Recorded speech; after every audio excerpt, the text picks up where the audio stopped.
Thank you, Dr. Strike. Again, I'm Derek Honea with RBC Capital Markets. My firm has served as the district's financial advisor on its bond matters and bond elections and management of its debt for about 20 years or so. And I'll give you a little history of our work with your prior bond elections. But I want to give you a quick sense of what the district's outstanding debt position is right now as we're talking about adding on new debt potentially. I also want to give you a sense of the market, where interest rates are and where we think they're headed. Give you a bit of a tax rate impact analysis of what kind of amount of bonds you could go out for and what the impact would be to homeowners and the district in general.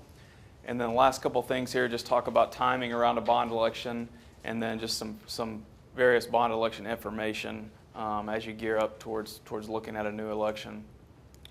So the district's outstanding debt position, I know that some of these numbers are small here on this page, but the district has about $150 million in outstanding debt currently from prior bond elections. There was actually a voted amount was around $182 million, so as it stands today about $150. And you can see there's a number of series of bonds. That's each time we actually go out and sell an issuance of debt. So there's, 10 or 12 series of debt outstanding. And all this debt here is paid from the district's interest in sinking fund, that 50-cent limit that Dr. Strike just mentioned. Down here we additionally have one series of debt that's payable from the M&O tax. And that's just sometimes there's some debt that's issued that necessarily doesn't need to be voted. There's some debt that the district can issue to do just repair and rehab of existing facilities, not new construction. So we did some of that in 2014. Here you can see there's about $4.2 million outstanding of that debt. And this is just graphically and then a chart form, that debt, again, about $150 million. It goes out, the amortization goes out to 2042, so about 25 years left on that debt payoff. Total debt service associated with that $150 million is around $285 million, which annually is, it's starting in the current year, it's around $12 million a year, declining to about 11.9, 11.3, and then we get a drop off out here in the last 2 years of about 3.7 million. So part of that declining interest and sinking rate is we built in some step downs in your annual debt service so we could issue additional debt. And then also we've had really good increases in your assessed value, which has caused the payment to be easier to make with a lower tax rate. And this is just all that information by series, which I know is really small. And that's the maintenance tax note debt. Again, the payment on that is about $340,000 a year, which is being paid out of your maintenance and operations tax rate. This here is just a summary of the bond election history of the district.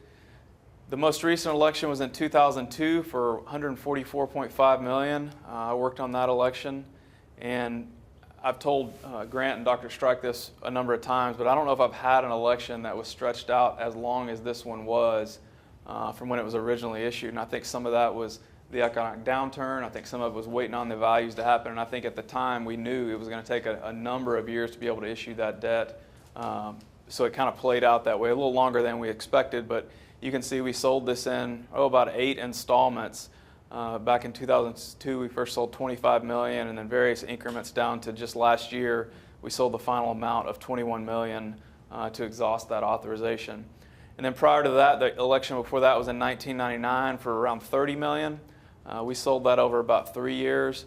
And then prior to that, you have to go back a ways. There was a small election in 94 and then 86 and 73. So most of the elections were fairly recent. This is just a summary of the district's credit ratings. When the district sells bonds, we actually apply for a credit rating that's used to market to investors that will buy the bonds. And this is kind of hard to see as well, but the district has credit ratings of AA- by 2 rating agencies. And then additionally, when we sell debt, we're afforded the use of what's called the permanent school fund guarantee of the state of Texas. And that allows you to sell debt on the state's credit rating, which is the highest rating available of AAA. And we've always done that, and we'll do that again, which generates a lot of interest savings on the debt. Finally, in this section, Dr. Strike mentioned this. We've done what's called refundings, which is a term for refinancing, much like when you have a home mortgage that was locked in at a higher rate, you move into a lower rate environment, you refinance that debt. We've done that numerous times over the last 10 years, which helped us lower the INS tax rate down from 50 cents to 37. Just most recently last year, we did a refinancing that saved around $3.3 million. on a present value basis, and then we did 2 in 2015, 1 in 2014, and then 1 in 13, 12, and then all the way back to 2010. So almost $30 million in debt service savings over those 6 or 7 years. And on a present value basis, what are those dollars worth to us today? It's about $20.5 million. So been really efficient stewards of the public money and tried to refinance and minimize our interest costs when we could. Next section, I won't spend a ton of time on this, but just wanted to give you a sense of where interest rates are going as you talk about when to have a bond campaign and actually sell additional debt. These are our interest rate projections here, the 10-year note and the 30-year note. These are Treasury rates, but they closely correspond to municipal interest rates. So right now we're at around a 240 on the 10-year note and a 303 on the 30-year note. And you can see our economists are predicting by the end of the year we'll be at 3%, so a little more than a 0.5% increase. And then here about a 0.5% on the 30-year as well. And then as we move to the end of 2018, a little more, almost a 0.5% more. So we're a long time, we've been in a declining interest rate environment for a number of years, and now we've kind of made the turn, and we're kind of headed back up as the economy takes off again. So we do think the sooner the better from an interest rate standpoint in terms of selling new debt. This is just a graph showing interest rates. These are 30-year, 20-year, and 10-year interest rate curves, and you can see this goes back to March of last year. We had a steady decline in the middle of last year. Around July, we hit the all-time low in interest rates. And then you see this big spike here. That's sort of the Trump effect. That was immediately after the election. Interest rates spiked, came back down, and then we've kind of normalized here with the normal volatility that we have. But still a good position historically. This is a chart that graphs municipal interest rates over the life of this index going back to 1961. And you can see, historically speaking, the yellow bar is today's line at a 3.91. If you look back to the late 70s, early 80s, we were up around 14%. So historically speaking, this bottom bullet point here kind of summarizes it. Today's 3.91% level is lower than 83% of historical rates going back to 1961. So in summary, still a great time to be locking in a long-term interest rate, historically speaking. Okay, so this is kind of the main part of our analysis. We took a look at the district's existing debt position based on taxable assessed value assumptions and said, what's your tax rate going to do with no additional debt? That's scenario 1, existing debt only. Scenario 2, we said, what if you want to keep your tax rate as it is, 37 cents, no increase? What kind of bonding capacity do we have? It's around $65 million over a 30-year amortization, assuming we have an election in November and we sell in August of next year. And then finally, scenario 3, we looked at what's just our maximum bonding capacity if we go up to the state cap of 50 cents on the INS tax rate. So we looked at that. In order to sell a kind of a larger amount, we would do it in 2 installments. 2018, we'd issue $115 million, and then we'd follow that up in 2 years later with $40 million, gets us to a total capacity of around $155 million. So we got a lot of assumptions here on what went into our analysis. The main one and the only one I'm going to point out here is the taxable assessed valuation growth, because that drives what money you have to service the debt. And as you can see here, we look at an assumption of growth of 7.5% for 2 years, then 5% each year for 3 years, and then constant thereafter. We typically only like to grow the assessed value 5 years because longer than 5 years, it's really just a guess. We don't know what's going to happen.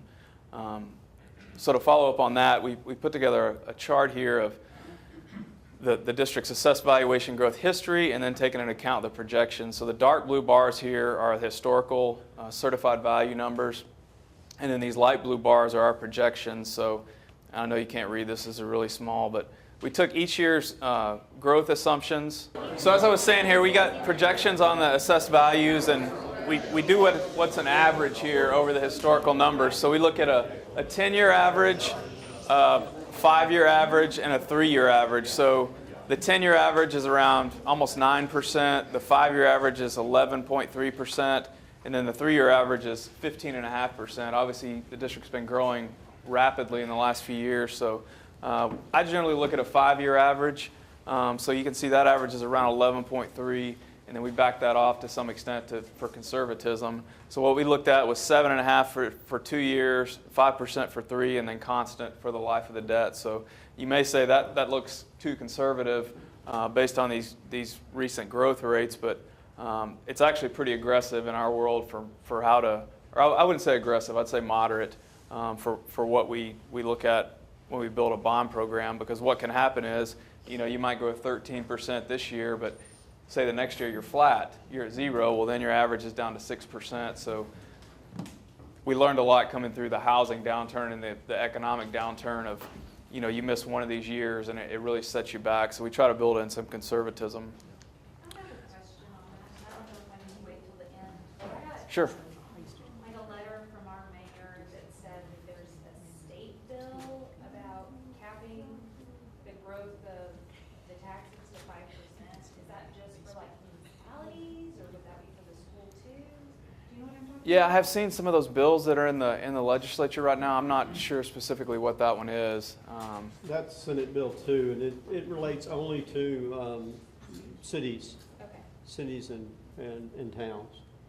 It's not related to school districts. So here's a summary of our results in those 3 scenarios. Obviously, scenario 1, no new debt. Tax rate would stay at 37 cents. Total projected debt service is around $254 million. Scenario 2 would be no tax rate increase, $65 million. Again, a 30-year amortization would keep the tax rate at 37 cents. Total debt service number around $391 million. And then scenario 3, 2 installments for a total bond issuance value of $155 million over 30 years, 13-cent tax rate increase for total, the maximum tax rate of 50 cents. Total debt service would be just under $600 million. And this will fluctuate a little bit depending on how your values come in this summer, when we actually sell the debt, and how much we sell in each installment, which your architects will help us figure out what we need to sell and when. But this is sort of a range. No tax rate increase, $65 million, max around a $155, maybe a little higher depending on how your values come in this year. And these are just our cash flow numbers. I won't go through these in detail. This is something I always like to show, and I think I showed this earlier this year, but this is what sort of a peer analysis. And you being the district members and taxpayers may not see all these districts as your peers, but we try to take a cross-section of districts depending on their population, their assessed value amount, their average daily attendance, and their outstanding debt, and then kind of look at their tax rates and their debt per ADA to come up with sort of an average of this group, and then look at where Little Elm is now, and then when we layer on the additional 2 scenarios of debt, where you would end up. So if you look at this average, average debt per ADA is just under $28,000. You can see Little Elm right now is a little under $22,000. With the $65 million, you'd be a little over the average at $31,000, and then with the max scenario, you'd be quite a bit over at $44,000 per student. And then on the tax rates, average M&O tax rate's 156, which most of the districts are at the 154, so Little Elm is just under that. I'm sorry, that's total tax rate, 156.